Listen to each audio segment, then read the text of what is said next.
우리가 오늘 함께 은혜 받을 하나님 말씀은 사도행전 2장입니다. 사도행전 2장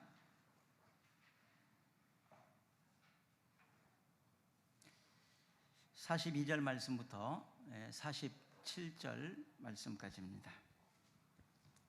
사도행전 2장 42절 말씀부터 47절 말씀까지. 그들이 사도의 가르침을 받아 서로 교제하고 떡을 떼며 오로지 기도하기를 힘쓰니라. 사람마다 두려워하는데 사도들로 말미암아 기사와 표적이 많이 나타나니 믿는 사람이 다 함께 있어 모든 물건을 서로 통용하고 또 재산과 소유를 팔아 각 사람의 필요를 따라 나눠주며 날마다 마음을 같이하여 성전에 모이기를 힘쓰고 집에서 떡을 떼며 기쁨과 순전한 마음으로 음식을 먹고 하나님을 찬미하며 또 온 백성에게 칭송을 받으니 주께서 구원을 받는 사람을 날마다 더하게 하시니라. 아멘. 오늘 말씀의 제목은 하나님의 가족 교회라고 정했습니다. 5월달은 가정의 달이라고 합니다. 그래서 부모, 자녀, 또 교사, 그리고 복된 만남, 이런 설교를 해왔습니다. 이제 5월 마지막 주일은 또 하나의 가족인 교회, 바로 교회 가족에 대해서 말씀을 드리려고 합니다. 피카이로는 결혼이란 이미 만들어 놓은 요리를 먹는 것이 아니고 둘이 노력하여 행복의 요리를 만드는 것이다, 이렇게 말을 했습니다. 가정은 살아있는 화초와 같다. 행복은 화초의 향기와 같다, 또 이렇게 말한 사람도 있습니다. 그러므로 원예사는 화초의 정성을 쏟는 것 이상으로 행복한 가정을 만드는 것을 위해서 노력해야 된다, 이렇게 말했습니다. 가정의 행복은 저절로 만들어지는 것이 아니라는 거죠. 교회도 좋은 교회, 건강한 교회가 되어지는 것은 저절로 되어지는 것은 아니고 그에 합당한 노력이 필요하다는 겁니다. 한국 교회가 그동안 성장 위주의 교회 숫자가 많이 늘어나는 그런 위주를 많이 해왔다면 이제는 건강한 교회가 되는 것이 화두가 되어지고 있습니다. 얼마나 건강한 교회가 되느냐, 얼마나 하나님께서 기뻐하시는 교회의 온전한 모습, 교회의 본질을 회복하느냐, 이것이 더 중요하게 하는 것이 현재 교회입니다. 교회는 하나님의 가족이다, 이렇게 말합니다. 교회는 헬라어로 에클레시아라고 말하는데 이것은 밖에서 불러 모으다, 이런 뜻입니다. 세상 가운데에서 불러 모아서 하나님의 교회를 세운 것이다.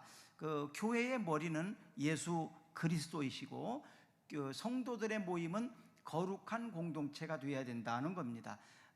세상에 많은 모임이 있어요. 공동체가 있습니다. 그것과 현격하게 다른 점은 바로 교회는 거룩한 공동체가 되어야 된다. 그리고 교회의 머리, 교회는 온전히 하나님의 가족이어야 된다는 겁니다. 그래서 교회를 무형교회 혹은 유형교회, 지역교회, 이런 식으로 분리하기도 합니다. 꿈사랑교회는 하나님이 세우신 하나님의 교회인 줄로 믿습니다.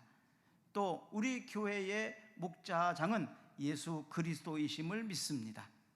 그래서 꿈사랑교회는 영적인 가족입니다. 하나님의 가족. 그래서 여러분과 저희는 같은 형제이고 자매입니다. 마태복음 12장 48절과 49절입니다.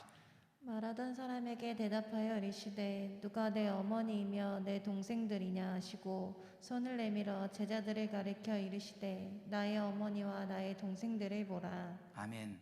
예수님이 말씀하고 계실 때 예수님의 육체적인 형제들이 또 어머니가 방문을 하게 됩니다. 그러니까 옆에 있던 제자들이 예수님 형제들과 어머니가 왔습니다. 그러니까 예수님이 하시는 말이에요.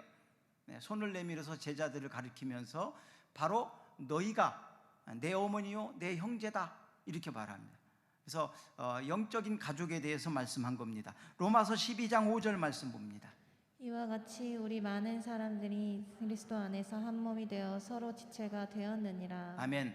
로마서 12장에서는 우리 사람들이 그리스도 안에서, 예수님 안에서 한 몸이다, 교회는 하나의 몸이다. 그리고 우리는 서로가 지체가 된다. 지체가 된다는 얘기는 어떤 사람은 팔의 역할, 어떤 사람들은 다리의 역할, 어떤 사람은 입의 역할, 뭐 귀의 역할, 눈의 역할, 이런 바로 하나하나의 역할, 지체가 되었다. 그래서 하나의 몸을 이룬 것이다. 그래서 교회는 하나의 온전한 몸입니다. 한 사람이 장애가 없이 건강한 몸이 되기 위해서는 모든 지체가 다 있어야 합니다. 팔이 다 있어야 되고, 다리가 다 있어야 되고, 그렇죠? 눈이 다 있어야 됩니다. 이 하나가 빠지게 되어지면 그 지체가 좀 부족하게 되는 거죠. 장애가 발생된다 이 말입니다. 그래서 우리의 모든 지체가 각각 자기에게 맡겨진 소임을 다 해야 됩니다. 오늘 말씀을 준비하면서 그런 생각을 해봤어요. 우리 몸에 있어서 가장 이름도 없이 빛도 없이 가장 힘들게 일하는 지체가 뭘까? 저는 발 같아요. 발. 온 몸을 전체를 날마다 지탱하면서 다녀요.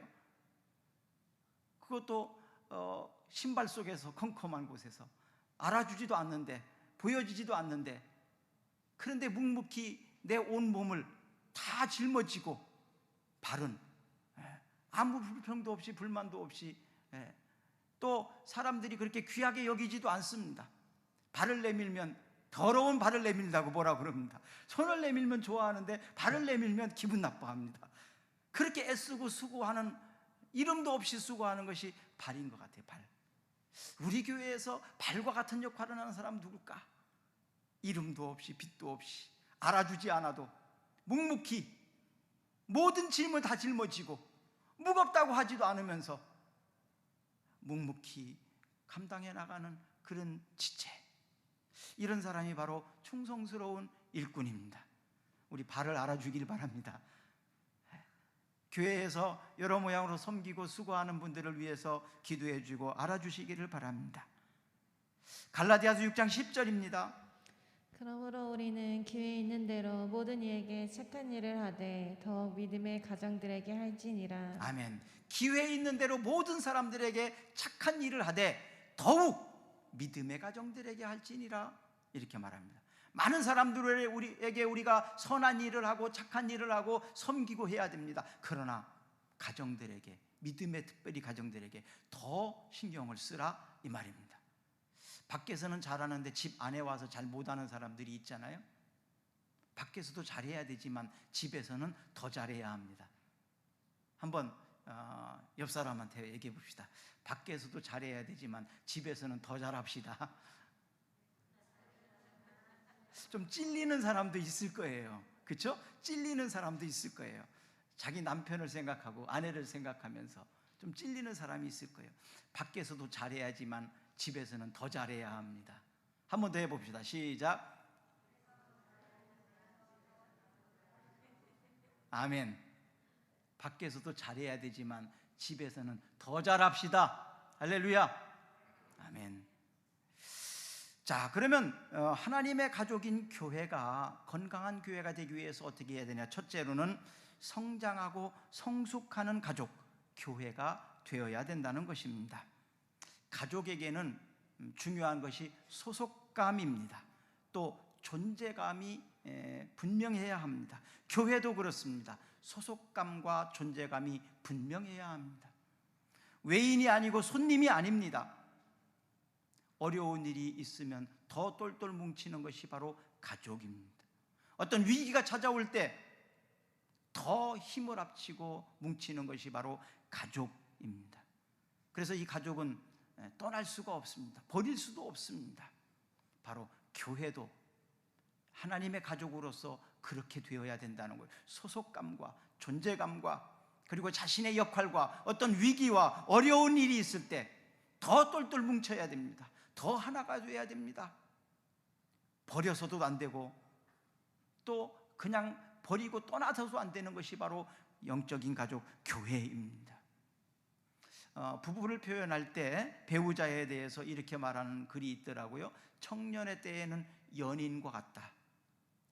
중년의 때에는 친구와 같다. 노년의 때에는 간호사와 같다라고 말했습니다. 청년의 때로 영원히 살지는 못해요. 친구처럼, 늙고 병들었을 때는 간호사처럼 서로에게 힘이 되어오고 부족을 돕는 배필이 되어야 된다는 것입니다. 배우자가 무엇이 잘못됐는지 문제를 끄집어내고 정탐하는 정탐꾼이 아닙니다. 약점을 드러내는 것이 아닙니다. 그 약점과 부족함이 드러났을 때 돕는 사람이 돼야 된다 말입니다. 저는 요즘에 그런 생각을 해봤습니다. 요즘엔 내 탓이라고 하는 사람이 별로 없는 것 같아요. 신문이나 뉴스나 이런 걸 보면 내 탓이라고 하는 사람이 별로 없는 것 같아요. 다 네가 잘못이라고, 뭐가 잘못이라고, 환경이 잘못이라고, 누가 잘못했다고 남의 탓만 많이 하는 것 같아요. 내 탓입니다. 내 탓이다고, 내가 잘못했다고, 내가 자식을 잘못 가르쳐서 그렇다고 내 잘못으로 돌릴 때, 내 탓이라고 말할 때 그 가정은 건강한 가정이 될 수 있습니다. 내 탓이라고 말할 수 있는 가정이 되기를 바랍니다. 내 탓이라고 말할 수 있는 교회가 되기를 바랍니다. 내 탓이라고 말할 수 있는 우리 대한민국이 되었으면 좋겠습니다. 히브리서 10장 24절 말씀입니다.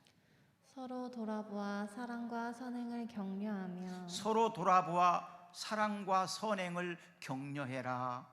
서로 돌아보아라. 서로 돌아보아서 사랑과 선행을 격려해라. 안 보이면은 왜 안 보였는지 안부도 묻고 또 찾아가 보기도 하고, 그리고 내가 도울 일이 있는가 살펴주기도 하고, 이것이 바로 가족입니다. 밥 먹을 때가 됐는데 나오지 않는데 그냥 먹고 가는 사람 없잖아요. 아빠 나오라고 해라, 누구 나오라고 해라, 그 방을 찾아가 보고 다 돌아보잖아요. 이것이 바로 가족입니다. 서로 돌아보아 사랑과 선행을 격려해야 됩니다. 에베소서 4장 1절과 2절 말씀입니다. 그러므로 주 안에서 갇힌 내가 너희를 권하노니 너희가 부르심을 받은 일에 합당하게 행하여 모든 겸손과 온유로 하고 오래 참음과 사랑 가운데서 서로 용납하고. 네, 온유와 겸손으로 또 오래 참음으로 사랑 가운데에서 용납해라. 가족 간에는 서로 용납하는 것이 필요합니다. 있는 그대로를 받아주는 것이 필요합니다. 사람마다 성격이 다릅니다. 성격으로 좋아하는 것과 싫어하는 것이 다 다릅니다. 그것을 나에게 맞추어 수는 없는 거지요. 그래서 서로 용납해 줘야 됩니다. 서로 받아줘야 되고, 사랑으로 오래 참음으로 서로 받아주는 것이 바로 가족입니다. 교회도 그렇습니다. 서로 받아주고 서로 용납해 주는 것이 필요합니다. 그래서 서로 받아주고 용납해 줄 때 마음에 평화가 임하게 됩니다. 나에게 맞추려고 하면 계속 갈등이 일어나는 것을 보게 됩니다. 뜯어 고치려고 하면 계속 부딪힐 수밖에 없는 거예요. 서로 용납해 주는 것, 오래 참는 자세가 필요합니다. 부모는 자식을 오래 참았기 때문에 양육할 수 있었던 거예요. 자식처럼 부모님을 용납하지 못하면 아마 자식을 키우기는 어려울 거예요. 10번이고 100번이고 계속해서 용납하고 받아줬기 때문에 우리가 이렇게 성장할 수 있었던 거예요. 부모가 될 수도 있었던 거예요. 바로 부모가 자식을 용납하고 받아주는 것처럼 용납하고 받아주는 자세가 교회에서도 필요합니다. 잠언 27장 17절입니다. 철이 철을 날카롭게 하는 것 같이 사람이 그의 친구의 얼굴을 빛나게 하느니라. 네, 철이 철을 날카롭게 하는 것처럼 서로가 서로의 성장과 성숙을 위해서 도움이 돼야 합니다. 만났을 때 에너지가 빠져나가게 된다면, 소비된다면 그것은 가족의 공동체가 아니죠. 밖에 나가서 애쓰고 힘쓰고 모든 에너지를 다 탈진하고 축 처진 어깨를 가지고 모든 힘이 빠진 그런 상태를 가지고 집으로 돌아왔을 때 집에 들어오면 에너지가 다시 채워지는 것이 되어야 합니다. 마치 방전된 배터리가 충전되어지는 것처럼 집에 돌아오게 되면 에너지가 막 충전이 되어야 합니다. 그래서 다시 힘을 얻을 수 있어야 합니다. 그리고 다시 세상으로 나갈 수 있는 것이 바로 가정이 되어야 합니다. 그래서 에너지를 충전할 수 있는, 에너지를 탈진시키고 힘을, 맥을 빠지게 하는 것이 가족이 되어서는 안 된다는 겁니다. 바로 교회는 그런 곳입니다. 교회 가니까 더 힘들더라, 교회 가니까 불편하더라, 이런 마음이 생기면 안 됩니다. 교회 갔더니 너무 좋더라, 교회 갔더니 쉼이 있고 편안하고 충전이 되어지고 격려가 되고 위로가 되고 다시 한번 일어나서 힘써서 세상에 나가서 살고자 하는 의욕이 생기더라, 꿈이 생기더라, 비전이 생기더라, 이런 생각이 들어야 합니다. 근데 교회 가면 불편하고 힘들다면, 에너지가 소진되어진다면 이것은 잘못되어진 겁니다. 가정에 들어갔을 때 편안해야 합니다. 불편하면 안 됩니다. 그래야 가정이 자꾸 들어가게 되는 거예요. 불편하고 힘들면 할 수 있으면 안 들어가려고 그래요. 늦게 들어가려고 그러죠. 요즘에 아이들이요, 될 수 있으면 집을 떠나려고 하는 생각을 많이 갖고 있습니다. 이건 가정의 위기입니다. 위기입니다. 갈라디아서 6장 1절입니다. 형제들아, 사람이 만일 무슨 범죄한 일이 드러나거든 신령한 너희는 온유한 심령으로 그러한 자를 바로잡고 너 자신을 살펴보아 너도 시험을 받을까 두려워하라. 네. 그런데 만약에 어떤 문제가 생기고 범죄가 발생되었을 때 그러면 어떻게 해야 되느냐? 그것도 다 모르는 척 해야 되냐? 그렇진 않고 그것을 조심스럽게 온유한 심정으로 막 열받고 화를 내면서 분노하면서 법적으로 처벌하고 원칙을 가지고 이런 게 아니고요, 온유한 심정으로, 그리고 같은 마음을 가지고 그 사람의 입장에서 한 번 더 생각해 보는 거예요. 그리고 끌어안는 게 먼저 중요합니다. 같이 울어주고 같이 아파해주고, 그러면 무엇이 잘못되어 있는지를 알게 되어 있어요. 그리고 하나씩 만들어지고 고쳐지게 되는 거지요. 내 책임이 아니고 너의 책임, 바로 너에게 문제가 있다, 이렇게 되면 오히려 반발감이 생기는 거예요. 가정은 경찰서가 아닙니다. 경찰서는 원칙의 법과 법에 따라서 처벌해야 되는 공익적 어떤 것이 크다면, 가정은 안아주고 포용해주고 함께 짐을 지고 함께 책임을 지고 감당할 수 없으면 내가 책임을 져주고, 이런 것이 바로 가정이고 이것이 바로 교회가 되어야 합니다. 또한 나도 그럴까, 나도 잘못할 수 있는 사람이기 때문에, 너만 잘못한 것이 아니라 나도 그럴 수 있다, 그렇기 때문에 조심을 해야 되고 서로, 그래서 성장해 나가는 것이 바로 가족이어야 되는 것입니다. 오늘날 많은 젊은이들이 결혼을 잘 안 하려고 합니다. 왜 그럴까요? 이렇게 우리가 꿈꾸는 가족이 되지 못했기 때문에 그렇습니다. 이런 모델링을 보여주지 못했기 때문에 그렇습니다. 가정이 얼마나 좋은 것이고 얼마나 행복한 것인지를 모르기 때문에 가족에 대한 두려움이 있습니다. 걱정이 앞섭니다. 자, 두 번째로는 하나님의 가족은 하나님이 함께 하신다는 사실입니다. 하나님이 함께 한다는 사실이 얼마나 중요한지, 목장, 특별히 양을 치는 목장, 그 목장에는 양은 어떤 특성을 가지고 있느냐 하면, 양은 방향 감각이 없어요. 그래서 집을 멀리 떠나면 집을 스스로 돌아오지도 못해요. 집도 못 찾아오는 동물이에요. 그리고 양은 보호할 수 있는 자구책이 없습니다. 날카로운 이빨도 없고 뿔도 없고 힘이 센 어떤 다리의 힘도 없고 달리기를 잘 뛰는 것도 아니고, 그렇다고 해서 보호색을 가지고 있지도 못합니다. 그러니 이 양은 위험에 노출되면 그대로 당할 수밖에 없는 것이 바로 양이에요. 그리고 양은 굉장히 깔끔한 것 같지만 쉽게 더럽혀지는 것이 바로 양입니다. 그런데다가요, 양은 게으릅니다. 고집도 셉니다. 그러니 어떻게 보면 이 양은 문제가 굉장히 많습니다. 게으르고 고집도 세고 또 공격할 수 있는 무기도 없고 자기 스스로를 지킬 수 있는 힘도 없고 길도 잘 모르고, 이게 바로 양이거든요.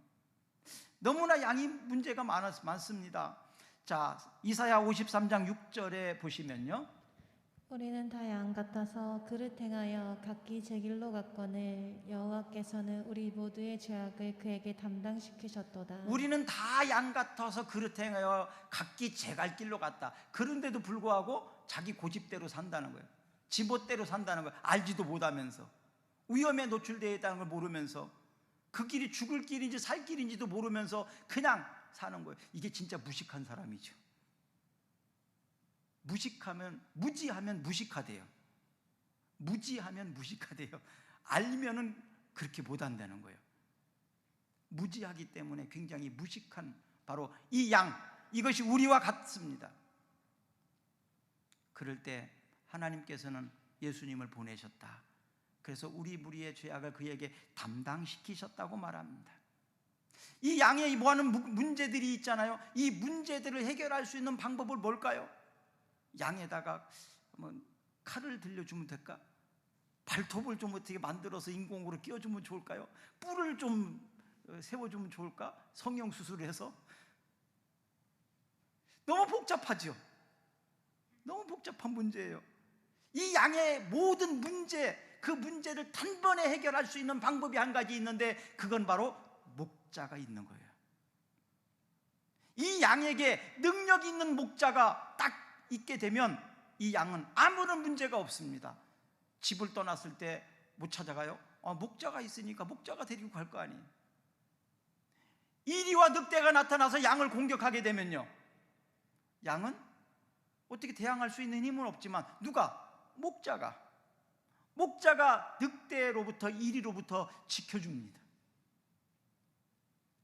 양이 계곡을 뛰어다니다가 더러워졌어요. 지저분해졌어요. 그러면 어떻게 해요? 목자가 개울가로 데리고 가서 목욕을 시켜주고, 씻겨주면 깨끗해집니다.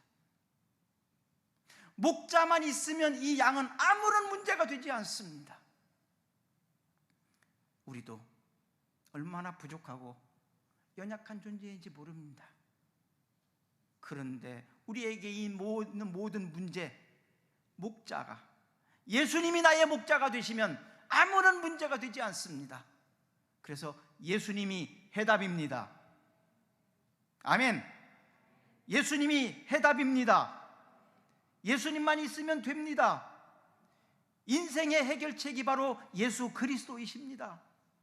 그런데 그 예수님께서 제자들을 지키고 있다가 이제 올라가셔야 되거든요. 예수님 십자가를 지고 나면 이제 40일 있다가 돌아가셔야 돼요.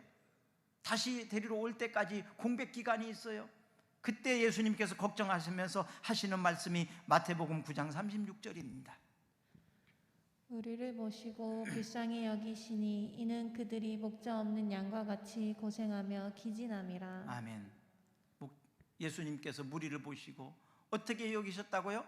불쌍히 여기셨다. 왜? 목자 없는 양과 같이 고생하며 기진하고 있다. 목자 없는 양처럼 안타깝고 불쌍해서 예수님이 하시는 말씀이에요. 선한 목자이신 예수님이 내 인생에 나와 함께 있다면 아무런 문제가 되지 않습니다. 모든 문제의 해답은 예수님께 있으니까요. 그런데 목자 없는 양처럼 예수님을 떠난 우리는 이렇게 위험할 수밖에 없다는 거예요. 마태복음 9장 22절 말씀입니다.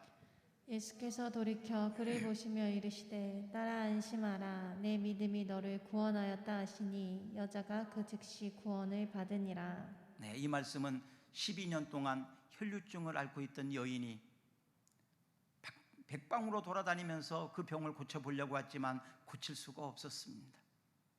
그래서 예수님께 나오기를 원했지만 감히 예수님께 자신의 몸을 가지고 나오기가 도저히 용기가 서지 않았어요.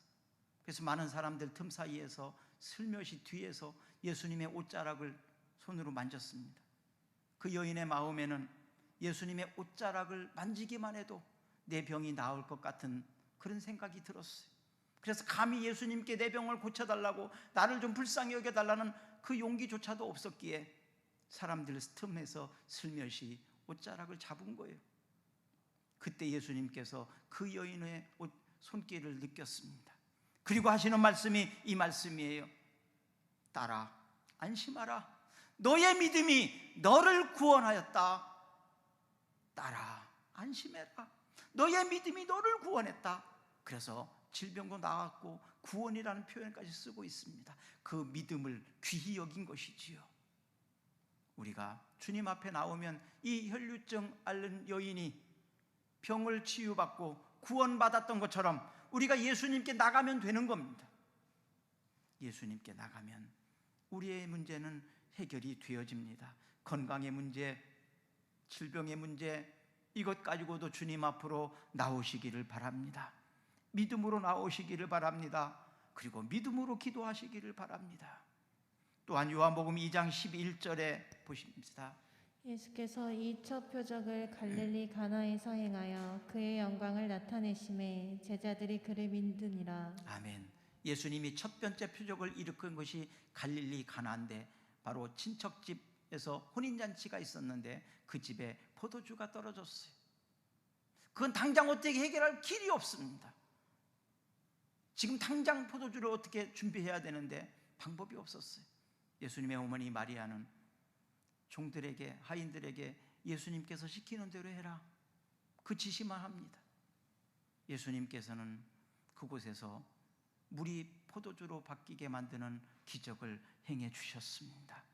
여러분, 우리의 물질적인 문제, 우리의 어떤 지혜의 부족, 우리의 어떤 문제를 가지고 있습니까?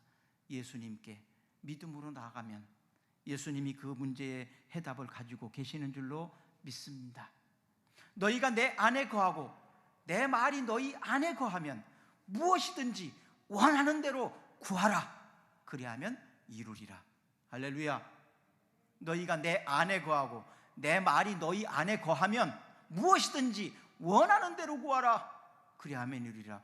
백지수표를 위임한 것과도 같습니다. 이것이 바로 주님이 함께하는 사람들의 특권이라는 사실입니다. 로마서 8장 14절 말씀 봅니다. 으릇 하나님의 영으로 인도함을 받은 사람은 곧 하나님의 아들이라. 아멘. 하나님의 영으로 인도함을 받는 사람은 곧 하나님의 아들이라. 하나님의 아들이라는 특권, 뭐 딸도 포함되는 겁니다. 남자만 얘기하는 건 아니에요. 하나님의 영으로 인도함을 받는 사람은 하나님의 딸이다. 할렐루야. 하나님의 아들이라는 특권이 얼마나 대단할까요? 어떤 권력 있는 사람의 아들만 된다면, 금수저만 돼도 얼마나 세상에서 힘이 있습니까? 하나님이 함께하는 사람, 특별히 하나님이 아들이라고 말하는 사람, 그가 바로 나라는 거예요. 하나님이 함께하는 사람이라는 것만 해도 대단한 일인데, 내가 잘 아는 사람이야, 나하고 친한 사람이야, 그것만 해도 대단한 권력이에요. 그런데 하나님께서 아들이라고 말씀하신다면 그것보다 더 큰 영광이 어디에 있겠습니까? 하나님이 아들이라고 하나님이 딸이라고 했습니다. 제가 26살에 교회를 첫 번째 개척을 했습니다. 26살. 지금 생각하면 26살에 뭘 알아가지고 교회를 개척했는지. 근데 26살에 교회를 개척했어요. 그것도 그냥 뭐 있는 교회 이런 데가 아니고 교회가 전혀 없는 곳에, 그곳에 가서 교회를 개척하고 시작을 했어요. 어떻게 그렇게 할 수 있었을까? 26살에 하나님이 주시는 담대함이 있었기 때문에 그렇습니다. 하나님이 나와 함께 하신다는 확신이 있었기 때문에 그렇습니다. 하나님이 나를 목사로 쓰신다는 분명한 부르심이 있었기 때문에 그게 가능했던 거예요. 나이가 뭐 이렇게 중요합니까? 하나님이 나와 함께 하시는데, 천국은 침노하는 자의 것입니다. 할렐루야. 천국은 하나님의 일은 기다리는 게 아닙니다. 하나님의 일은 도전해야 하는 거예요. 하나님의 일은 그냥 주어지는 게 아니에요. 내가 막 하려고 해야 돼, 찾아야 되는 거예요. 교회 일도 기다렸다 하는 거 아니에요. 내가 찾아야 돼요. 내가 해야겠다고, 나에게 맡겨달라고, 내가 하고 싶다고 이렇게 하는 것이 바로 하나님의 일이에요. 이게 자원입니다. 자원. 저는 중학교 1학년 때 침례를 받았어요. 근데 제가 있던 교회 목사님은 적어도 대학생이 돼야 침례를 줬어요. 중고등학생은 언제든지 마음이 바뀔 수가 있고 믿을 수가 없다고 침례를 안 줬어요. 그래서 제가 중학교 1학년 때 성경책 들고 목사님 찾아갔어요. 침례 광고가 있길래. 목사님, 성경에 보니까 나이 제한이 없던데요. 나이 제한이 없던데요, 목사님. 저도 침례 받고 싶습니다. 그렇게 해가지고 저는 제가 도전해서 침례를 받았어요. 침례 받았어요. 33살에 제가 전주에 온 것 같습니다. 33살에 아무도 모르는 것. 저 아는 사람이 한 명도 없었어요. 전주에는 가까운 사람도 없었고 연고도 없고, 하나님이 주시는 감동에 따라서 그냥 온 거예요. 뭘 믿고 왔는지 모르겠어요. 그냥 하나님만 믿고 온 거죠. 할렐루야. 하나님만 믿고 왔어요. 하나님 가라고 하니까 그 왔어요. 여러분, 하나님이 전부입니다. 하나님만 함께 하신다면, 하나님이 나와 함께 하는 사람이라는 걸 알게 된다면 누가 나를 건드려요? 누가 나를 해칠 수 있겠습니까? 아무도 그럴 수 없어요. 내가 하나님의 아들이고 하나님이 나와 함께 하신다는 사실을, 확신을 가졌으면 좋겠습니다. 담대하셨으면 좋겠습니다. 세 번째로는 구원 받는 자가 날마다 더하는 교회 가족이 되어야 된다는 겁니다. 가족은 섬김과 섬김을 통해서 기쁨 그리고 행복을 찾는 곳이 바로 가족인데요. 가족은 친목회와 다릅니다. 가족은 단순히 우리끼리 모여가지고 동호회처럼 그런 것이 아닙니다. 가족은 본인들끼리도 행복한 가정이 돼야 되지만 생산을 할 수 있어야 됩니다. 아이를 낳고 후대를 만들어내는 것이 바로 가족이에요. 가족 안에서만 그것이 허락된 것 아니겠습니까? 그래서 가족은 결혼하면 아이를 가져야 돼. 아이를 낳아야 돼. 그러니까 어떤 사람은, 목사님, 결혼이 애 낳으려고 하는 건가요? 애 낳으려고 하는 거냐고 그렇게 물어본다면 저는 이렇게 대답할 수밖에 없어요. 하나님은 가족을 통해서 아들을 낳고 딸을 낳아서 대를 잇기를 원하신다. 그래서 결혼을 했으면 아이를 낳아야 되는 거예요. 교회는 그러면 어떻게 해야 될까요? 우리끼리 그냥 친교하고 우리끼리 그냥 신나게 재미있게 살면 되지? 아니요. 교회는 아이를 낳아야 됩니다. 전도해야 돼요. 그리고 아이를 양육하고 가르쳐야 됩니다. 요즘에는 아이 키우는 것이 너무 힘들다고 해서 국가가, 정부가 책임져야 된다는 말을 많이 합니다. 세상이 좀 많이 힘들긴 해요, 사실. 그러나 국가가 안 해줘도 해야 합니다. 정부가 우리 자식을 책임져 주지 않아도 우리는 자식을 낳아서 가르치고 키워야 합니다. 왜? 그것이 하나님이 원하시는 일이기 때문에 그렇습니다. 교회의 일은, 특별히 목회의 일은 교회가 나를 어떻게 대우해 주든 상관없이 우리는 해야 합니다. 왜? 하나님께서 내게 원하시는 일이기 때문에. 사례비를 주든 안 주든, 목사로 대우를 해주든 안 해주든 나는 해야 돼요. 왜? 하나님께서 나에게 그렇게 부름을 받았으니까. 하나님께서 내게 맡기신 일이기 때문에 그렇습니다. 가족의 일이라는 것은 월급 받고 하는 게 아니에요. 용돈 받으면 좋지요. 그러나 가족은 어떤 대가를 바라고 일하는 게 아니에요. 용돈을 주기 때문에, 월급을 주기 때문에 일하고, 월급을 안 주니까 난 집에서 일 안 하겠다. 가족은 그런 게 아닙니다. 가족은 대가와 상관이 없어요. 월급을 주지 않아도, 누가 알아주지 않아도 합니다. 왜? 내 일이니까. 내가 해야 될 일이니까. 내 집 일이니까. 바로 그런 가족이 좋은 가족입니다. 부모가 모델이 되어야 합니다. 자식의 모델이 되어야 합니다. 좋은 부모는 좋은 모델이 될 수 있어요. 교회에서도 그렇습니다. 사실은 먼저 믿은 사람들이 모델이 되어야 합니다. 전에 말씀드렸던 것처럼 노인이 아니라 어른이 되어야 합니다. 사실 우리가 아직까지도 어른 같지 않은 부분이 많이 있어서 좀 부족하게 가는 것 같은 마음이 있어서 늘 마음이 사실은 무겁습니다.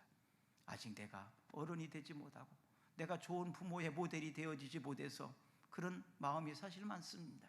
그렇기 때문에 누구의 탓을 하지도 못합니다. 교회의 재직은 바로 아비처럼, 어미처럼 그렇게 해야 합니다. 아버지니까, 어머니니까, 선생님이니까. 사실 중고등부 학생들, 유년부 학생들을 가르치는 우리 선생님들이 참 힘듭니다. 요즘 아이들 아시잖아요. 얼마나 어려운지, 힘든지. 집에서 한 명, 두 명 키우기도 얼마나 어렵습니까? 그런데 교회에서 그 아이들을, 특별히 청소년기에 있는 아이들까지도 묵묵히 감당해 나가는 선생님 많이 존경해 줘야 돼요. 많이 기도해 줘야 돼요. 그 아이들을 끌어안고 묵묵히 매년 힘들어도 감당해 나가는 거죠. 그만두고 싶을 때가 한두 번이 아니잖아요. 사실 자식을 키우면서. 그렇잖아요? 그런데 하물며 남의 자식을 내 자식처럼 한결같이 주일학교를, 중고등부 아이들을 가르치면서 끌어안고 기도하고, 뭔 불편한 점이 있는지, 또 교회 안 오면 전화하고 왜 안 왔는지, 어떤 어려움이 있는지, 또 앞으로 어떻게 살 건지, 뭐가 되고 싶은지 꿈을 나누고 비전을 나누면서 그 아이들에게 조언을 하고 도움을 주고, 또 어떤 때는 빵도 사주고 치킨도 사주고 그래가면서 아이들을 양육하고 아이들을 가르치는 선생님들, 정말 우리가 그 수고를 알아주셔야 됩니다. 그리고 많이 격려해 주셔야 됩니다. 이렇게 아비가 되고 어미가 되고 선생님이 되어서 한 아이를 보살피고 키운다는 것이 정말 힘들어요. 옛날에는 부모들이 막 3명, 4명, 많은 집은 막 8명, 10명까지 나와서 키웠어요. 요즘에는 2명도 안 날라고 그래요. 힘들다고. 2명도 안 날라고 그래요. 힘들어서 못 키운다고. 양육 못 한다고 그럽니다. 옛날에는 어떻게 키웠을까요? 막 4명, 8명 막 이렇게 어떻게 키웠을까요? 부모님 혼자 키우면 어렵습니다. 그럼 어떻게 할까요? 큰 누나가, 큰 형이 동생들을 돌봐야 돼요. 밭에 나가고 일해 나가고 출근하고, 그러면 형이, 언니가, 누나가 동생들 밥도 챙기고 세수도 시켜주고 발도 씻겨주고 옷도 입혀주고, 그러면서 손 붙잡고 학교도 데리고 가고 공부도 숙제도 봐주고, 그러면서 키운 것이, 그러니까 가능했던 거예요.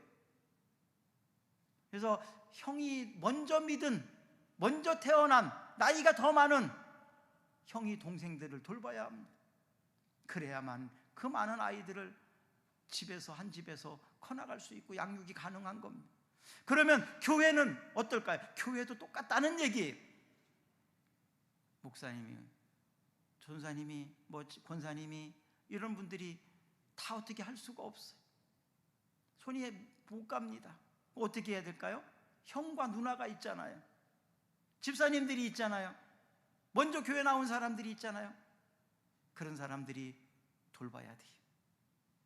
누나니까, 형이니까, 언니니까. 그래서 동생들을 돌봐야 돼요. 그렇게 되면 아무리 많이 생겨도 걱정이 안 돼요. 왜? 계속 형들은 누나가 있으니까, 밑으로 또 계속 이어내려가니까. 바로 이렇게 될 때 그 집안이 많은 사람들이 있어도 괜찮고, 교회도 아무리 많은 사람들이 있어도 능히 감당해낼 수가 있는 거예요. 그런데 누나가 없고 형이 없으면 그 일을 감당할 수가 없어. 부모의 힘만큼은, 부부의 힘만으로는 아이들을 그렇게 다 키울 수가 없습니다. 자, 그러면 나도 힘이 없는데 어떻게 할 겁니까? 오늘날 그 코로나19나 이런 일들이나 또 사회적인 힘 앞에서 교회가 얼마나 연약합니까? 교회가 정부에서 말하면 막 데모하고 막 싸우고 안 하잖아요. 왜? 우리는 그런 힘이 없어요. 그냥 처음부터 그렇게 하는 거예요. 교회 나온 사람들이 뭐 어떤 권력을 가지고 있는 것도 아니에요. 교회 나온 사람들은 대부분 약한 사람들입니다. 마음이 약한 사람들, 힘이 없는 사람들, 불쌍한 사람들이 교회에 많이 나오는 거예요. 원래 교회는 그런 거예요. 그래서 수고하고 무거운 짐진 자들아 다 내게로 오라. 주님 그렇게 말씀하셨잖아요. 권력으로 싸우려고 하는 데가 교회가 아닙니다. 때리면 그냥 맞는 거예요. 이게 교회예요. 그냥 때리면 맞는 거예요. 그냥 교회는 원래 이리 힘이 없습니다. 그런데 사도행전 1장 8절에 보니까, 자 한번 읽어봅니다. 오직 성령이 너희에게 임하시면 너희가 권능을 받고 예루살렘과 온 유다와 사마리아와 땅끝까지 이르러 내 증인이 되리라 하시니라. 아멘. 오직 성령이 너희에게 임하시면 너희가 권능을 받고 예루살렘과 온 유대와 사마리아와 땅까지 이르러 내 증인이 되게 하리라. 바로 우리가 권능을 힘입지 않으면 이렇게 연약한 존재일 수밖에 없습니다. 아까 양처럼, 자구책이 없는 양처럼 힘이 없습니다. 그러나 우리가 권능을 받게 된다면 우리는 힘 있는 사람이 됩니다. 그래서 시편 57편 7절에 보니까 우리의 마음으로 확정함이 필요하다. 믿음 위에 굳게 서는 것이 필요합니다. 확정하다. 하나님의 아들로서, 그리고 내 사명을 그리고 마음에 흔들림 없이 분명히 붙잡고 있을 때, 그때 이제 능력이 주어지게 됩니다. 여러분 믿음에 확실하게 서시기를 바랍니다. 여러분 직분에 대한 확실한 마음을, 확정을 가지시기를 바랍니다. 확정해야 됩니다. 확정. 마음에 확정을 하게 됩니다. 그럴 때 이제 우리들에게 하나님은 사람을 맡겨주실 것입니다. 좋은 교회가 되었더니 사람들에게 칭찬을 받았더니 주께서 믿는 자들을 더하게 하셨다, 이렇게 나옵니다. 한번 읽어볼까요? 42절입니다. 47절입니다. 읽습니다. 하나님을 찬미하며 또 온 백성에게 칭송을 받으니 주께서 구원받는 사람들을 날마다 더하게 하시니라. 아멘. 하나님을 찬미하고 또 온 백성에게 칭송을 받으니 주께서 구원받는 사람을 날마다 더하게 하시니라. 자, 좋은 교회는 바로 이런 거예요. 사람들에게 칭찬을 받고 막 사람들이 오고 싶고, 그러니까 주께서 믿는 사람들을 부흥하게 하셨더라 이 말입니다. 이게 진짜 부흥입니다. 또 사도행전 5장 42절 한번 읽을까요? 그들이 날마다 성전에 있든지 집에 있든지 예수는 그리스도라고 가르치기와 전도하기를 그치지 아니하니라. 아멘. 그들이 날마다 성전에 있든지 집에 있든지 예수는 그리스도라고 가르치기를 또 전도하기를 그치지 않았다. 이것이 좋은 교회입니다. 우리 교회는 이런 교회가 되기를 바랍니다. 말씀을 받고 말씀을 가르치고 날마다 말씀 묵상하고, 왜 말씀을 잘 묵상하고 있는지 안 하는지 모르겠어요. 일일이 전화해서 한번 물어봐야 할란가. 제가 고민을 하고 있습니다. 지금 전화해볼까? 오늘 말씀 읽었는지. 그것도 하나 안 해요. 그것도 하나 못해요. 그냥 우리끼리 그냥 이렇게 계속 할까요? 좋은 교회가, 건강한 교회는요, 이렇게 양육이 일어납니다. 생산이 일어납니다. 그래서 가문이 번창하게 됩니다. 우리 교회가 이런 좋은 교회의 모델이 되어서 부흥하는 교회, 성장하는 교회가 되었으면 좋겠습니다. 좋은 학교가 있으면 이사 가잖아요. 주소 이전해 놓잖아요. 불법으로라도. 왜? 좋은 학교 보내고 싶어서. 우리 자식 좋은 학교 보내고 싶어서. 왜? 좋은 학교가 그냥 만들어졌을까요? 좋은 학교가 그냥 만들어졌을까요? 아니요. 좋은 선생님, 또 거기에 간 아이들이, 부모들이, 괜찮은 사람들이 모여요. 그래야 좋은 학군이 되고 좋은 데가 된 거예요. 우리 교회는 어떻게 하면 될까요? 건물이 좋은 교회가 아니에요. 좋은 목사가 돼야 합니다. 아멘. 좋은 목사가 되려고 저 노력을 하고 있어요. 좋은 목사가 되고 싶어서. 우리 좋은 재직이 됩시다. 집사님, 좋은 재직 됩시다. 좋은 선생님이 됩시다. 우리 좋은 꿈사랑교회 성도들이 됩시다.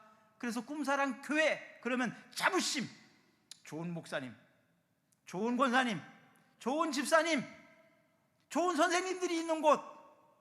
꿈사랑교회는 좋은 교인들이, 알짜배기 교인들이 많이 있는 곳.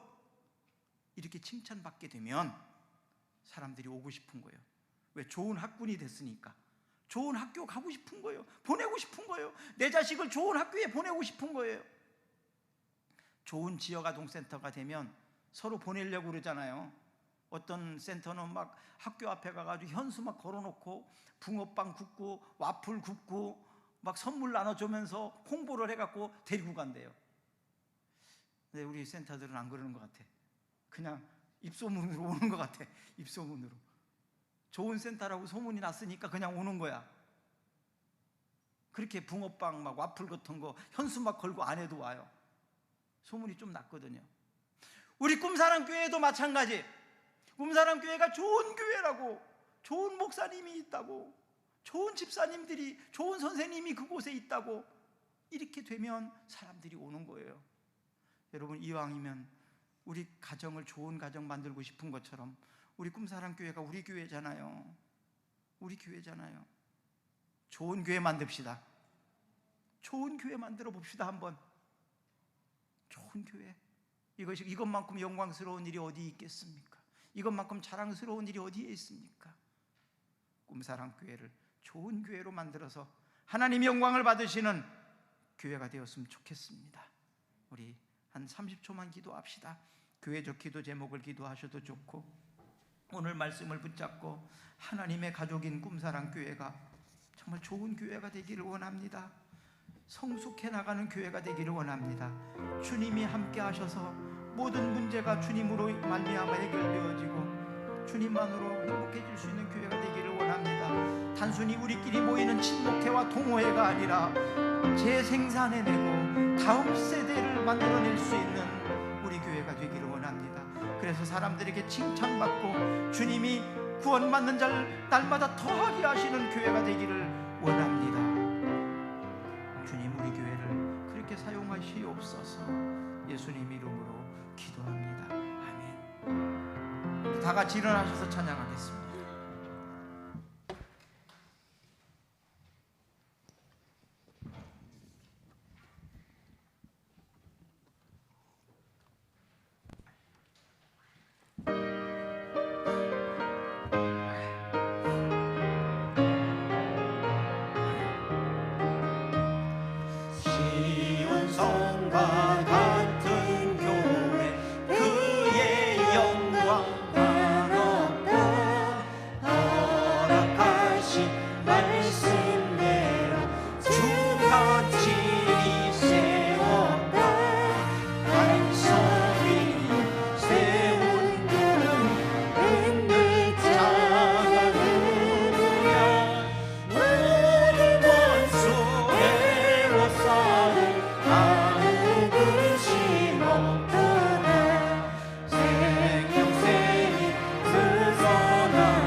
지금은 우리들을 위하여 온갖 고난과 십자가를 지신 예수 그리스도의 은혜와 호흡이 있는 모든 것들의 생명이신 하나님 아버지의 사랑하심과 하나님의 나라를 위하여 하나 되게 하시고 특별히 꿈사랑교회를 세워주시며 우리가 오늘도 말씀을 듣고 복된 삶, 좋은 교회 만들기를 소망하고 돌아가는 모든 성도들, 저들의 가정, 저들의 사업장, 저들의 직장, 학교, 이 나라와 이 민족 위에 함께 하시기를 간절히 축원하옵나이다. 아멘.